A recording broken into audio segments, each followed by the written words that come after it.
All right, buckle up because we're diving deep into the world of podcasting today. Yeah, get ready for some serious insights. We're dissecting an episode from a podcasting entrepreneur who took his show from zero to a multi-million-dollar empire. And what's really cool is he doesn't just focus on the money, he talks about the nitty-gritty, the real strategies. He holds nothing back. Like, he starts with, I recorded my first episode with a 90-pound microphone in a duvet fort. No kidding.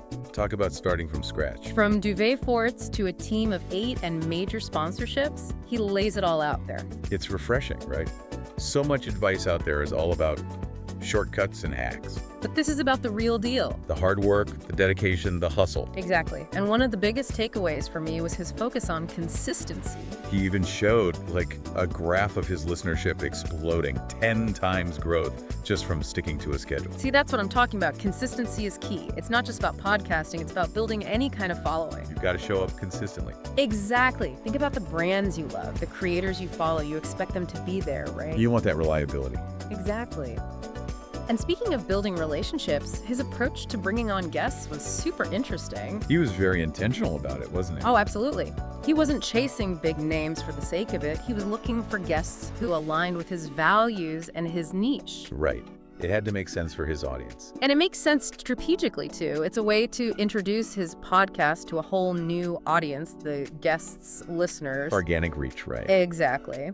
But he also talks about this other side of it, about maintaining a certain standard of quality for his core audience. And this is where it gets really interesting. Yeah, tell me about it. He actually talks about deleting episodes, like full episodes, even with big-name guests. Really? If the conversation didn't meet his quality bar, it was gone. He'd rather protect his audience's time than chase downloads with a flashy name. Wow, that's commitment. I can respect that. And that's huge, you know? It's commitment to quality, yeah. Absolutely. It's about building that trust with your audience, showing them that you value their time. Right, because anyone can slap together a podcast and release anything. Exactly. But he's playing the long game here, building something sustainable. And it paid off, right? Look at where he is now. Oh, without a doubt.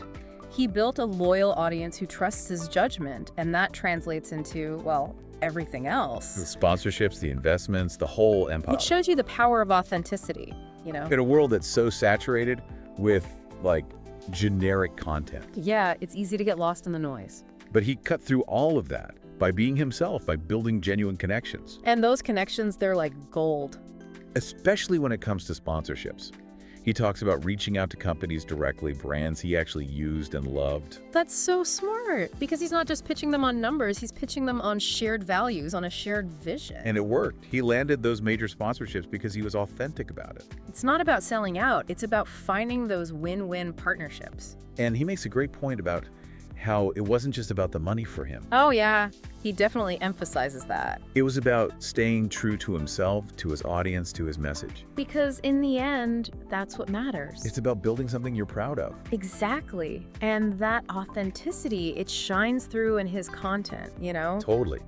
He doesn't shy away from the tough stuff. The challenges, the failures, the lessons learned. It makes him human, relatable. And that vulnerability, that's what allows listeners to connect with him on a deeper level. Because we've all been there, right? Exactly. We've all faced setbacks. We've all had those moments of doubt. And when you hear someone like him talking about it openly, it makes you feel less alone. It creates a sense of community, of shared experience. And it's in those moments of vulnerability that the real magic happens, wouldn't you say? Oh, absolutely. Those are the moments when we connect with each other on a human level. And those connections, they can lead to incredible things. It's like real friendships, collaborations, opportunities. He talks about how some of his closest friendships came from guests on his podcast.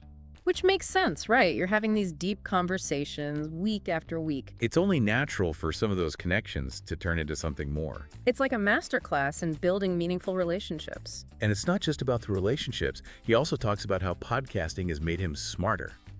You know, that's something I've noticed in my own life, too. And it's interesting, how he actually started the podcast because he felt like something was missing from his videos. Oh, yeah. Tell me more about that. Well, he was already getting millions of views, but he wanted to create something with more depth, more staying power. I can see that, because those viral videos, they're great for a quick hit of attention, but they don't always have that lasting impact. Exactly. And he talks about how Even in the early days when his podcast was tiny compared to his videos, it was the podcast that people really connected with. Because they'd come up to him at events, right? Yeah. And send him these long emails, sharing how much his conversations had resonated with them, how it had sparked new ideas, or even inspired them to make a change. There's something so powerful about that, about knowing that your words have had a real impact on someone's life. Absolutely. And I think part of it is the intimacy of the medium. Oh, totally. You're literally in someone's ears, sharing their commute, their workout, their quiet moments at home. It's a different kind of connection than you get from watching a video. It's more personal, more intimate.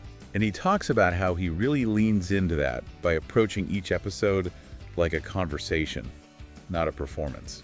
I love that because you can really feel that in his episodes. He's not just going through the motions, he's genuinely curious about his guests. Yeah, he's asking thoughtful questions, really listening to their responses. And that creates this space for these authentic, meaningful conversations to unfold. It's like magic, when it all comes together like that. It really is. And it's not just good for the listeners, it's good for him too. He talks about how podcasting has made him a better communicator overall, both in terms of articulating his thoughts and just being comfortable on camera. Well, it makes sense when you think about it. It's like having a built-in public speaking coach. But way more fun. Exactly. And not just public speaking, but any kind of communication. Because when you're having these thoughtful conversations week after week, it forces you to find your voice, to refine your message. And those are invaluable skills, regardless of what you do for a living. Absolutely. It's about connecting with people on a deeper level, which is something we could all use a little more of these days, wouldn't you say? Couldn't agree more. So as we wrap up this deep dive, what are your biggest takeaways? I think for me, it's really a reminder that authenticity matters, consistency matters, and genuine connection matters. It's about building something you're proud of, something that resonates with people on a deeper level. And it's not always easy, but as this entrepreneur story shows, it's definitely worth it. So, to our listeners, we'd love to hear from you. What resonated with you from this deep dive? Are you ready to find your voice and build something meaningful?